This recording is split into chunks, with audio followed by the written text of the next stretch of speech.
ये बात अलग है कि तुम ना बदलो मगर ज़माना बदल रहा है। ये बात अलग है कि तुम ना बदलो मगर ज़माना बदल रहा है। गुलाब पत्थर पर खिल रहे हैं, चिराग आंधी में जल रहा है। गुलाब पत्थर पर खिल रहे हैं, चिराग आंधी में जल रहा है। यही जुनून यही एक ख्वाब मेरा है। यही जुनून यही एक ख्वाब मेरा है। वहाँ चिराग जला दूँ जहाँ अंधेरा है। चलिए मित्रों, अब हम लोग शुरू करने वाले हैं वनस्पति जगत के लक्षण। ठीक है मित्रों, चलिए सबसे पहला बिंदु इसमें है क्या, ये बहुकोशिकीय यूकैरियोटिक होते हैं। चलिए मित्रों समझते हैं बहुकोशिकीय और यूकैरियोटिक का मतलब क्या होता है। तो कहा जाता है कि वनस्पति जगत का जो लक्षण है क्या होता है कि वनस्पति जगत क्या होता है, बहुकोशिकीय और यूकैरियोटिक होता है। तो बहुकोशिकीय का मतलब होता है तो एक से अधिक कोशिका पाया जाता है। बहुकोशिकीय में क्या होता है, एक से अधिक कोशिका पाया जाता है। और यूकैरियोटिक का मतलब होता है जिसमें सुविकसित केंद्रक हो। क्या, जिसके कोशिका में सुविकसित केंद्रक हो उसको क्या बोलते हैं, यूकैरियोटिक बोलते हैं। तो पहला लक्षण मित्रों याद रखिएगा क्या होते हैं, ये बहुकोशिकीय और क्या होते हैं, यूकैरियोटिक होते हैं। चलिए मित्रों, अब सेकेंड में क्या है कि इनमें वृद्धि अनिश्चित होती है। कहने का मतलब क्या है कि वनस्पति जगत में क्या होता है कि इसका इनमें वृद्धि क्या होती है, अनिश्चित समय तक होते रहती है। जैसे कि मित्रों हम लोग के शरीर में क्या होता है कि हम लोग का अंग क्या होता है, एक निश्चित समय के बाद क्या होता है कि उसमें वृद्धि क्या होती है, रुक जाती है। एक निश्चित समय के बाद क्या होती है, वृद्धि रुक जाती है। लेकिन वनस्पति जगत में क्या होता है कि वृद्धि उसका अनिश्चित समय तक क्या होता है, चलते रहता है, मतलब होते रहता है। ठीक है मित्रों, चलिए अब नेक्स्ट बिंदु है क्या कि इनमें निम्न स्तर की संवेदनशीलता मिलती है। तो संवेदनशीलता का मतलब समझते हैं मित्रों। संवेदनशीलता का मतलब होता है एक तरह से मित्रों समझा जाए तो एहसास होना। क्या होता है, एहसास होना या तो अनुभव होना। एहसास होना या तो क्या मित्रों, अनुभव होना। कहने का मतलब तो ये तो यह है कि इनमें क्या होता है, निम्न स्तर की संवेदनशीलता होती है। तो वनस्पति जगत में क्या होता है मित्रों कि निम्न स्तर की संवेदनशीलता मिलती है। जैसे कि मतलब समझा जाए कि हम लोग के शरीर में क्या होता है कि उच्च स्तर की क्या मिलती है, संवेदनशीलता मिलती है। जैसे कि मतलब समझा जाए कि हम लोग क्या होता है कि हम लोग अपने त्वचा में क्या करते हैं, अगर कोई सुई को क्या करते हैं, चुभो देते हैं। चुभो देते हैं तो क्या होता है, इसका एहसास हमको होता है और हम फट से क्या करते हैं, अपने हाथ को पीछे की ओर खींच लेते हैं। या तो क्या होता है मित्रों कि कोई गर्म पदार्थ को क्या करता है, अगर हम लोग अपने शरीर में टच करते हैं और जैसे ही टच करते हैं तो हमको एहसास होता है कोई पदार्थ क्या हमारे शरीर में टच, और उसको क्या करते हैं, झट से क्या करते हैं, अपने हाथ को पीछे की ओर क्या करते हैं, खींच लेते हैं। खींचने तो इसी को हम क्या कहते हैं मित्रों, संवेदनशीलता में कहते हैं। तो वनस्पति जगत में क्या होता है, संवेदनशीलता पाया जाता है, लेकिन क्या होता है कि निम्न स्तर का होता है। जैसे कि मित्रों देखा जाए कि बहुत सारे पादप ऐसे हैं अगर जिसमें हम सुई चुभोएंगे तो क्या होगा, सुई या कोई क्या कहते हैं कील अगर चुभो दें तो उसमें क्या होता है कि उस पदार्थ में मतलब उस पौधा में क्या होता है या उस वनस्पति में क्या होता है, किसी भी प्रकार का क्या होता है कि रिएक्शन देखने को नहीं मिलता है। लेकिन कुछ ऐसे वनस्पति हैं जैसे कि आप लोग छुई मुई का नाम सुनेंगे। तो छुई मुई में क्या होता है कि उसमें जैसे हम लोग क्या करते हैं मित्रों कि उंगली को जैसे या किसी पदार्थ से या तो हम अपने हैंड से जैसे उसको छूते तो क्या होता है, वह सिकुड़ जाता है। कहने का मतलब क्या होता है कि सभी वनस्पति में क्या होता है, संवेदनशीलता नहीं मिलती, लेकिन कुछ वनस्पति में क्या होता है, संवेदनशीलता देखने को मिलती है।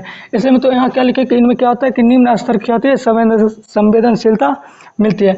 अब नेक्स्ट बिंदु क्या है कि इनमें क्या होती है, कोशिका भित्ति सेल्यूलोज की बनी होती है। सेल्यूलोज की बनी होती है, क्या होती है मतलब सेल्यूलोज की। तो कोशिका भित्ति समझते हैं मतलब जैसे कोई वनस्पति का ये कोशिका है, वनस्पति का है ये कोशिका है, उसका ये केंद्रक है। इस कोशिका के बाहर एक आवरण होता है या तो किसको में तो बोलते हैं अस्तर होता है। ठीक है, आवरण या तो इसको क्या बोले, अस्तर में। तो याद रखिएगा इस अस्तर, ये जो अस्तर है इसी को हम क्या बोलते हैं, कोशिका भित्ति बोलते हैं। तो ये जो कोशिका भित्ति है मित्रों, ये जो कोशिका भित्ति जो वनस्पति का जो ये कोशिका भित्ति होता है तो बना होता है एक पदार्थ होता है जिसका नाम क्या है, सेल्यूलोज। तो याद रखिएगा मित्रों कि वनस्पति जगत का जो कोशिका भित्ति होता है वह किससे बना होता है, सेल्यूलोज की बनी होती है। चलिए मित्रों फिर नेक्स्ट बिंदु देखते हैं कि ये क्या होता है, ये स्वपोषी होते हैं। स्वपोषी का मतलब होता है कि जो अपना भोजन क्या करता है, खुद बनाता है। जो अपना भोजन क्या होता है, जो अपना भोजन क्या करता है तो खुद बनाता है, उसको हम क्या बोलते हैं, स्वपोषी कहते हैं। कहने का मतलब कि जितना भी मतलब बहुत सारे वनस्पति जो है क्या है, स्वपोषी होते हैं, लेकिन अपवाद स्वरूप कुछ ऐसे भी वनस्पति हैं जो क्या होते हैं, कीटभक्षी होते हैं। जैसे कि मतलब आप लोग नाम सुना होगा एक वीनस फ्लाई ट्रिप का। वीनस फ्लाई ट्रिप जो वनस्पति होता है मित्रों, कैसे होते हैं, कीटभक्षी होता है। कैसा, तो कीटभक्षी होता है मित्रों। ठीक है, चलो अब नेक्स्ट बिंदु क्या होता है, ये स्थलीय और जलीय दोनों जगह पाए जाते हैं। स्थलीय का मतलब क्या होता है मित्रों, भूमि पर, और जलीय का मतलब जल में।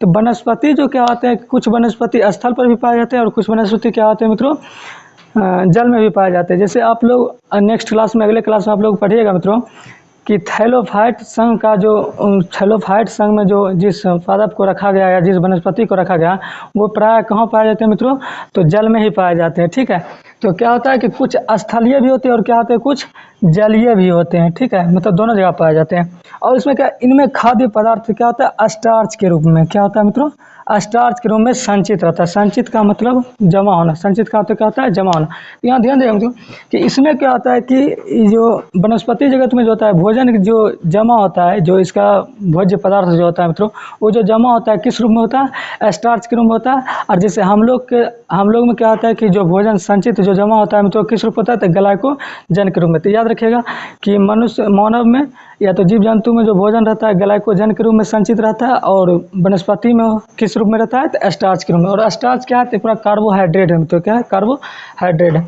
अब नेक्स्ट बिंदु क्या है कि इनमें अलैंगिक और लैंगिक दोनों प्रकार के जनन पाया जाता है। तो याद रखिएगा इनमें क्या होता है, लैंगिक और अलैंगिक दोनों प्रकार का क्या होता है, जनन पाया जाता है। तो देखिए मित्रों, अलैंगिक और अलैंगिक में अंतर क्या है। तो लैंगिक में क्या होता है, युग्मक का निर्माण होता है, और अलैंगिक में क्या होता है, युग्मक का निर्माण नहीं होता है। तो मित्रों इसमें क्या होता है, जैसे अलैंगिक है तो आप लोग समझिएगा कि जब इसमें क्या होता है, जो नए संतति की जो उत्पत्ति होती है, जो नए संतान का निर्माण होता है, उसमें क्या होता है, बिना युग्मक के क्या होते हैं, नए संतति का निर्माण होता है।